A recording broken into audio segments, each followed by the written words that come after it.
সরাসরি ঝাড়খণ্ডের ছবিতে নজর রাখতে হবে, তার কারণ ঝাড়খণ্ডে আন্দোলনরত ছাত্ররা তারা যখন বিধানসভা মার্চ ছিল তাদের, যখন বিধানসভার দিকে যখন তারা এগোতে শুরু করলেন, প্রথম ব্যারিকেড যখন পার হয়ে গেলেন, তারপরে তাদের লক্ষ্য করে জল কামান এবং তারা অবস্থানে বসে রয়েছে। সরকারি নিয়োগ পরীক্ষায় অনিয়মের প্রতিবাদে আজ তাদের বিধানসভা মার্চ ছিল। রাঁচিতে প্রথম ব্যারিকেড টপকে প্রতিবাদীরা যখন এগোতে থাকেন, ভবন থেকে 3 কিলোমিটার দূরে, বিধানসভা ভবন থেকে 3 কিলোমিটার দূরে তাদের আটকে দেওয়া হয়।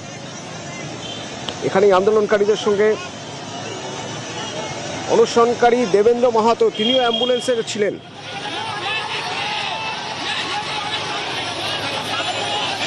সরকার পক্ষের সঙ্গে 3 দফার বৈঠক ভেস্তে গিয়েছে পড়ুয়াদের। যদিও সরকারের দাবি যে পড়ুয়াদের অধিকাংশ শর্ত বা অধিকাংশ দাবি মেনে নেওয়া হয়েছে, কিন্তু পড়ুয়ারা তা মানতে নারাজ। পড়ুয়ারা বলছেন তাদের স্পষ্ট দাবি ছিল নিয়োগ পরীক্ষায় অনিয়মের তদন্ত করাতে হবে সিবিআইকে দিয়ে, পরীক্ষা যেভাবে নেওয়া হচ্ছে তার সংস্কার করতে হবে, অর্থাৎ পরীক্ষার পদ্ধতি সংস্কার করতে হবে। এবং হেমন্ত সোরেনের সরকার সেই দাবি মানেননি এবং তারপর পুরনো বিধানসভা থেকে নতুন বিধানসভা পর্যন্ত আজ মিছিলের ডাক দেওয়া হয়। সব জেলার পড়ুয়া এবং অভিভাবকদের শান্তিপূর্ণভাবে এই মিছিলে ডাক দেওয়ার আহ্বান জানানো হয়েছিল। ব্যানার প্ল্যাকার্ড দিয়ে তারা যখন স্লোগান দিতে এগোতে থাকেন, তখনই ব্যারিকেড এবং প্রথম ব্যারিকেড টপকানোর পর তারপর তাদের আটকে দেওয়া হয়। রাস্তাতেই তারা বসে রয়েছেন, সেখানেই অবস্থান করছেন।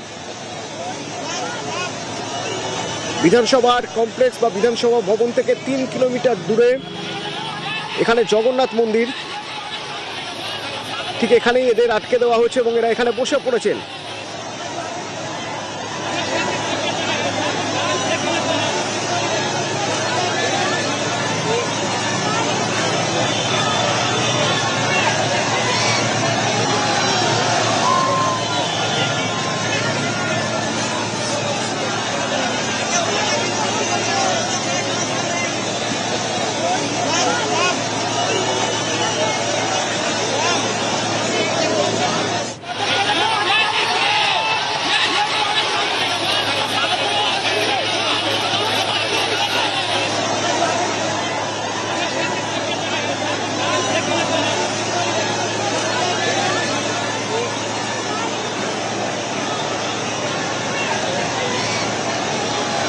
রাঁচি স্টুডেন্টস অ্যাসেম্বলি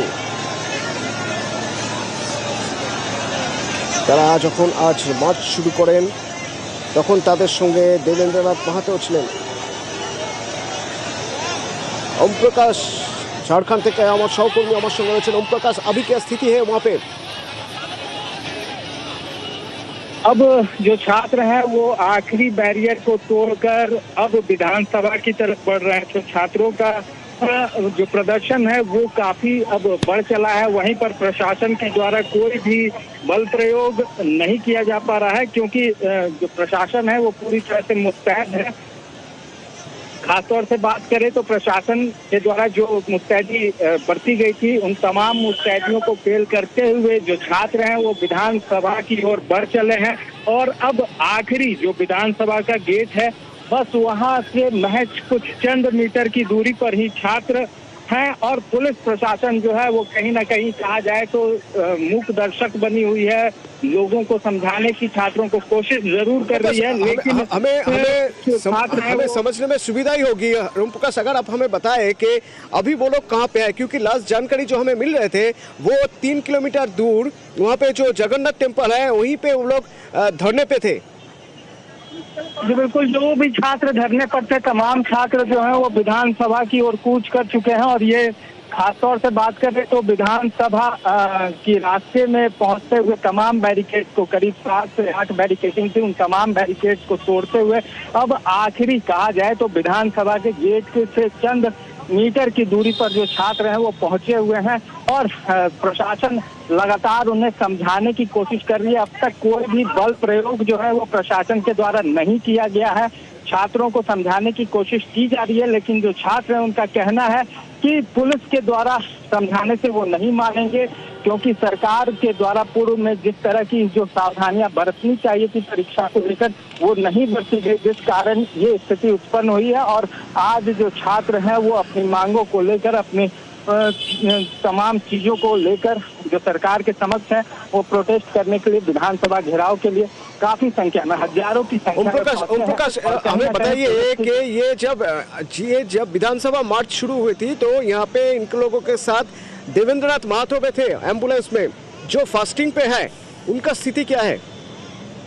जी, जो फास्टिंग पे हैं उनकी तबीयत नासाज है। हालांकि कुछ जो अनशन पर भी लोग थे, देवेंद्र महतो जेएलकेएम के जो छात्र नेता हैं वो भी एम्बुलेंस के माध्यम से इस प्रोटेस्ट में पहुंचे थे। हालांकि वो एम्बुलेंस में ही मौजूद थे, जिस कारण अनशन इस प्रोटेस्ट में जो सहभागिता है वो अपनी प्रदर्शित करने जरूर पहुंचे थे। और तमाम जो अनशन पर भी छात्र हैं उनकी स्थिति दिन पे दिन गिरती जा रही है, क्योंकि खासतौर से बात करें तो भूखे प्यासे रहकर जो आंदोलन है वो कर रहे हैं, छात्रों से अपनी सरकार से अपनी मांगों को मनवाने की कोशिश कर रहे हैं। और तमाम जो चीजें हैं वो छात्र फिलहाल उनकी स्थिति भी नाजुक बनी हुई है। जी ओम प्रकाश, आगे का कोई प्लान छात्रों का कुछ बताया गया है कि आज के बाद ये मूवमेंट क्या होगा? क्योंकि अभी तक जहां तक हमें खबर है, आपके पास भी खबर होगा कि अभी तक गवर्नमेंट ने यही कहा है कि जो भी मांग थे छात्रों का ज़्यादा से ज़्यादा सभी पूरे कर दिया गया है। आगे से इस बारे में और कोई मांग के बारे में वो लोग नहीं सोच रहे हैं और चर्चा भी नहीं कर रहे हैं। ये बता दें कि सरकार के द्वारा तमाम जो बातें थी, खासतौर से जो जेपीएससी रद्द करने की मांग हो या फिर इसके साथ ही बात की जाए तो जो इनके द्वारा जो जांच की मांग की गई थी, सीबीआई जांच की, उसे नहीं माना गया। लेकिन 14वीं जेपीएससी सहित तो 2 जेपीएससी परीक्षा को रद्द करने पर सरकार ने सहमति दी है। छात्रों का मांग है कि जेएसएससी और सीजीएल जो है उसका भी जो खासतौर से उसे भी रद्द किया जाए, लेकिन सरकार उसे नहीं मान रही है। और जिसे लेकर ही जो छात्र हैं वो विरोध कर रहे हैं। उनका कहना है कि सीबीआई जांच हो और जो तमाम सीजीपीएल के द्वारा परीक्षा ली गई है उसकी जांच की जानी चाहिए और इन तमाम परीक्षाओं को रद्द किया जाना चाहिए। लेकिन कहीं ना कहीं जिस तरह से तमाम चीजें हैं वो छात्रों को नागवार गुजर रही है और यही वजह है कि प्रोटेस्ट आज देखने को मिल रहा है। वहीं ये आंदोलन आगे भी जारी रहेगा। छात्रों का कहना है कि जब तक उनकी सभी मांगे पूरी नहीं होंगी आंदोलन जारी रहेगा। जी, অর্থাৎ যতক্ষণ না পর্যন্ত তাদের সবকটা দাবি মেনে নেওয়া হচ্ছে ততক্ষণ পর্যন্ত তাদের এই আন্দোলন চলবে বলে তারা জানিয়েছেন। আগে থেকে ঘোষণা করে দেওয়া হয়েছিল যে আজ তারা বিধানসভা মার্চ করবেন। সেই মতো আজ সকালে বিধানসভা মার্চ শুরু হয়। ঝাড়খণ্ডে সরকারি নিয়োগ পরীক্ষায় অনিয়মের প্রতিবাদে রাঁচিতে বিধানসভা মার্চ, যে বিধানসভা মার্চ বা মিছিলে অ্যাম্বুলেন্সে চেপে সঙ্গী হয়েছিলেন অনশনকারী দেবেন্দ্রনাথ মাহাতো। এবং রাঁচির পথে প্রথমেই যে ব্যারিকেড, সেই ব্যারিকেডের ছবি একবার দেখুন, যখন ব্যারিকেডের কাছে ছাত্ররা এসে পৌঁছলেন।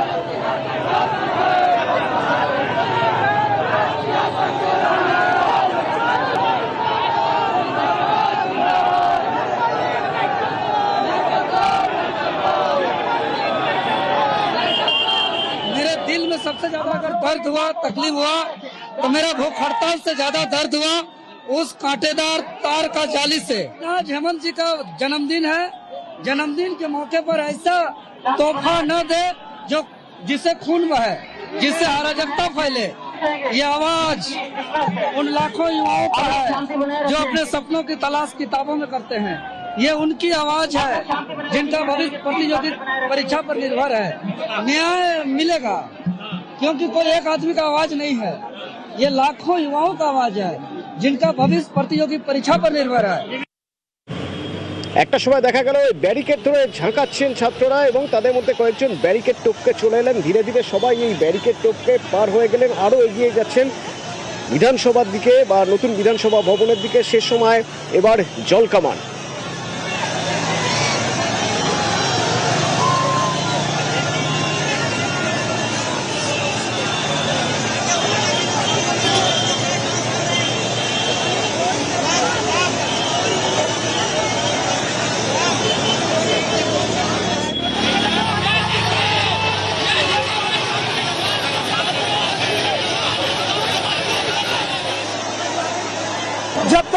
मांगे पूरा नहीं हो जाती है तब तक हम लोग आज रुकने वाले नहीं है।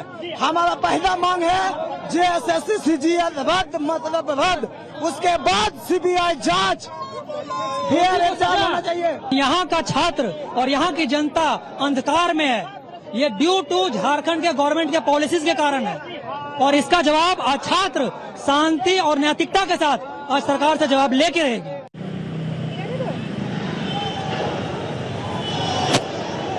কিন্তু এদিকে আবার সরকার পক্ষ জানিয়ে দিয়েছে যে তারা যেহেতু ছাত্রদের বেশিরভাগ দাবি মেনে নেওয়া হয়েছে, নতুন করে আর আলোচনার কোনো জায়গা থাকছে না। তিনবার আলোচনা হয়েছে, কিন্তু তিনবারের আলোচনাতে একেবারেই খুশি নয় পড়ুয়ারা। পড়ুয়াদের দাবি যে দুর্নীতি হয়েছে সেই দুর্নীতির তদন্তভার দিতে হবে সিবিআইকে। শুধু তাই নয়, সিবিআইকে তদন্তভারই নয়, যেভাবে এই স্ট্রাকচার বা পরিকাঠামো তৈরি হয়েছে পরীক্ষার, সেই পরীক্ষার পদ্ধতি পরিকাঠামো পুরোপুরি বদলাতে হবে।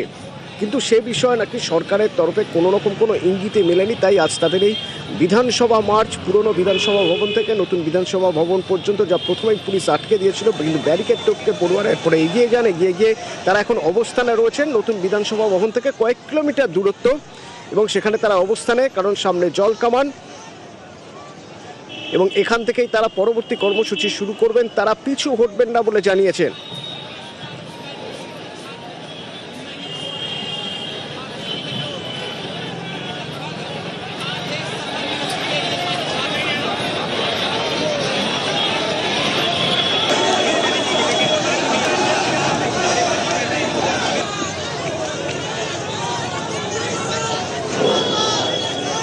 এর আগে আমরা দেখেছি যন্তর মন্তরের ছবি,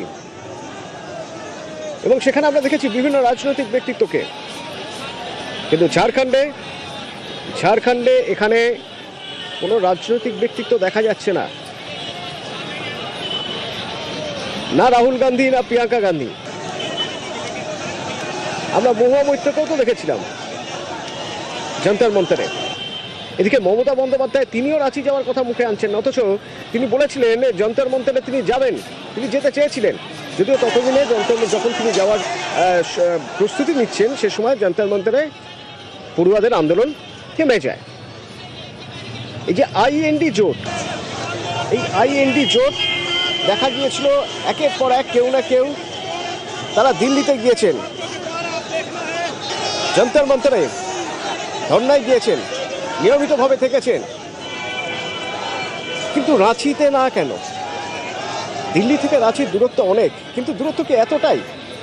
সেখানেও তো পড়ুয়াদের বিক্ষোভ, জেনজির বিক্ষোভ, তাদের সঙ্গে থাকার কথা, তাদের পাশে থাকার কথা বারবার রাহুল গান্ধীর মুখে উঠে এসেছে। আমার সঙ্গে গৌরব রয়েছে নিউজরুম থেকে। গৌরব, তাহলে কি বন্ধুর বিরুদ্ধে বিক্ষোভ বলে মুখে কুলুপ রাহুল গান্ধীর, কি মনে হয়? একদমই, দেখো অতনু, এই প্রশ্নটা কিন্তু গোটা দেশ জুড়ে উঠছে। বিশেষ করে ঝাড়খণ্ডের ছাত্রনেতারা যারা এখন আন্দোলনে নেতৃত্ব দিচ্ছেন তারা কিন্তু এই প্রশ্ন তুলছেন। তারা প্রশ্ন তুলছেন যে রাহুল গান্ধী প্রয়াগরাজ যাচ্ছেন, রাহুল গান্ধী উত্তরাখণ্ডে যাচ্ছেন, ছাত্র কি গুজরামে প্রোগ্রাম করছেন, মূলত জেনজিদেরকে টার্গেট করে, তার যে জেনজিদের সমর্থন নেওয়ার জন্য তিনি যে আন্দোলন করছেন, কিন্তু সেটা ঝাড়খণ্ডের বেলায় গিয়ে কেন চুপ? এখনও পর্যন্ত ঝাড়খণ্ডের ছাত্র আন্দোলন নিয়ে তিনি ডাইরেক্ট কিছু বলছেন না, প্রিয়াঙ্কা গান্ধীর মুখ থেকেও কিছু শোনা যাচ্ছে না। মূল প্রশ্নটা এখন বিরোধী শিবির থেকে এটাই উঠছে যে ঝাড়খণ্ডে হেমন্ত সোরেনের সরকারের কারণেই কি তারা এই রকমভাবে নরম অবস্থান নিচ্ছেন, নাকি বন্ধু গভর্নমেন্ট বলে সেখানে সেই বিষয়ে তারা প্রশ্ন তুলতে পারছেন না? এই প্রশ্নটা কিন্তু গোটা দেশ জুড়ে উঠছে। ঝাড়খণ্ডের ছাত্র আন্দোলনে তিনি একবার ফোন করেছিলেন, রাহুল গান্ধীর সঙ্গে কথা হয়েছিল ছাত্র আন্দোলনে, কিন্তু তারপর থেকে সেইভাবে তিনি কোনো রকম সক্রিয় পদক্ষেপ করেননি। বিশেষ করে প্রয়াগরাজে 8 তারিখ তিনি যে প্রোগ্রামটি করেছেন, সেই প্রোগ্রামের পরও অনেকে আশা করেছিলেন যে রাহুল গান্ধী এবার ঝাড়খণ্ড নিয়ে প্রশ্ন করবেন, ঝাড়খণ্ড নিয়ে প্রশ্ন তুলবেন, হেমন্ত সোরেনের সরকারের উপরে চাপ তৈরি করবেন, ছাত্রদের দাবি দেওয়া মেনে নেওয়ার জন্য তারা চাপ তৈরি করবেন। কিন্তু বাস্তব ক্ষেত্রে দেখা যাচ্ছে তারা এই বিষয়ে কোনো রকম কথা বলছেন না। ঝাড়খণ্ডে বন্ধু গভর্নমেন্টের, হেমন্ত সোরেনের গভর্নমেন্টের উপরে চাপ সৃষ্টির জন্য তারা সেই মতো কোনো কথাই বলছেন না, যার পরিণতি আজকে কয়েক দফা কথার পর সেই কথা ব্যর্থ হয়েছে, গভর্নমেন্টের দৌত্য ব্যর্থ হয়েছে, এবং ছাত্ররা আজকে বিধানসভা অভিযানে নেমেছিলেন। তারা বিধানসভা অভিযানের সামনে, এখন জলকামানের সামনে তারা আন্দোলন করছেন। ফলে জেনজির আন্দোলন নতুন করে একটা মাত্রা নিয়েছে, দেশ জুড়ে জেনজিদের আন্দোলন একটা অন্যরকম মাত্রা তৈরি করেছে। অতনু, গৌরব, আমরা দেখেছিলাম যে এর মাঝখানে আস্ক মি এনিথিং রাহুল গান্ধীর এই জেনজিদের জন্য, এবং শুধুমাত্র আমি যদি রাহুল গান্ধীকে বলতেই পারি যে ঠিক আছে, তার না হয় প্রিয়াঙ্কা গান্ধী বদ্রা, রাহুল গান্ধী, তাদের না হয় রাজনৈতিক বাধ্যকতা আছে, কারণ একটা জোটের ব্যাপার রয়েছে, বিরোধী জোটের ব্যাপার রয়েছে, কিন্তু আমরা লাপাতা লেডিস তাদের তো পাচ্ছি না খুঁজে। অর্থাৎ যাদের আমরা দেখেছিলাম সহমর্মিতা দেখাতে তারা পৌঁছে গিয়েছিলেন যন্তর মন্তরে, তাদেরও তো এখানে খুঁজে পাচ্ছি না। একদমই, দেখো অতনু, অনেককেই দেখা গেছে যন্তর মন্তরের মঞ্চে গিয়ে, যেমন মহুয়া মৈত্রর কথা আমরা যদি ধরি, যন্তর মন্তরে তিনি মঞ্চে গিয়ে সমর্থন জানিয়ে এসেছিলেন। শাবানা আজমিকে আমরা দেখেছি, তিনিও যন্তর মন্তরে গিয়ে সকলকে সংহতি জানিয়ে এসেছিলেন। কিন্তু ঝাড়খণ্ডে যখন আন্দোলন হচ্ছে তখন না শাবানা আজমিকে দেখা যাচ্ছে, না মহুয়া মৈত্রকে দেখা যাচ্ছে।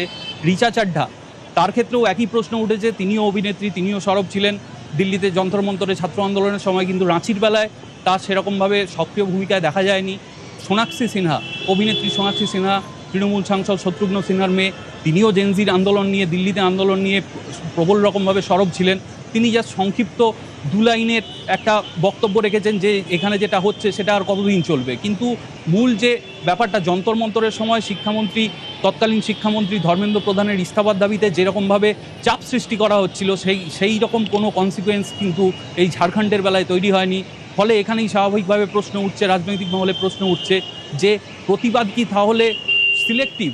এই প্রশ্নের মুখে কিন্তু পড়তে হচ্ছে। ফলে দেশের লোকসভার বিরোধী দলনেতা তার যাবতীয় পদক্ষেপ কিন্তু এখন আতশ কাচের তলায়, যে তিনি সিলেক্টিভ প্রতিবাদ কেন করছেন। তিনি তামিলনাড়ুতে গিয়েছিলেন কয়েকদিন আগে, তিনি সেখানে গিয়ে ছাত্রদের অভিভাবকদের সঙ্গে কথা বলেছেন, সমবেদনা জানাচ্ছেন, কিন্তু ঝাড়খণ্ডের ছাত্রদের বেলায় তিনি কেন সেইভাবে মুখ খুলছেন না বা প্রতিবাদ করছেন না, বা হেমন্ত সোরেন গভর্নমেন্টের উপরে সেভাবে চাপ তৈরি করছেন না। আর তুমি যেটা বললে যে আস্ক মি এনিথিং, এই যে প্রোগ্রামটা তিনি নিয়েছেন, এই সময় অনেকেই কিন্তু ঝাড়খণ্ডের ছাত্র আন্দোলন নিয়ে তার কি ভূমিকা, এই নিয়ে কিন্তু প্রশ্ন করা হয়, এই নিয়ে অনেকে প্রশ্ন তোলেন, কিন্তু দেখা যায় যে ঝাড়খণ্ডের বিষয় নিয়ে তিনি খুব একটা সদর্থক উত্তর কিছু দেননি।